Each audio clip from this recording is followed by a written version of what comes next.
समर्थ 12 kilometre प्रति तास वेगाने शाळेत गेला तर 15 मिनिट लवकर शाळेत पोहोचतो. जर तो 6 किलोमीटर प्रति तास या वेगाने शाळेत गेला तर 10 मिनिट उशीर होतो. तर घर ते शाळा यामधील अंतर किती? तर विद्यार्थी मित्रांनो, या ठिकाणी आपल्याला अंतर काढायचे आहे. पण अंतर काढण्यासाठी आपल्याला एका सूत्राचा वापर करावा लागणार आहे. ते सूत्र म्हणजे पहिला वेग गुणिले दुसरा वेग. या ठिकाणी पहिला वेग 12 आहे आणि दुसरा वेग 6 आहे. या दोन्हीचा गुणाकार करावा आणि छेदामध्ये पहिला वेग वजा दुसरा वेग म्हणजे याची वजाबाकी करून यामधील अंतर काढावे.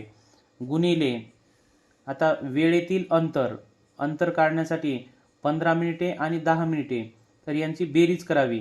15 अधिक 10 आणि छेदामध्ये 1 तास म्हणजे 60 मिनिटे होतात, म्हणून छेदात 60 घेऊया.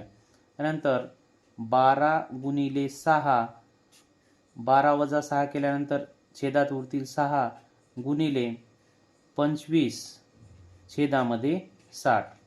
आता 6 एके 6, त्यानंतर 12 एके 12, 12 पंच 60 आणि 5 5 25. म्हणजेच या ठिकाणी उत्तर आलेले आहे 5 किलोमीटर. म्हणजेच समर्थचे घर आणि शाळा यामधील अंतर 5 किलोमीटर आहे.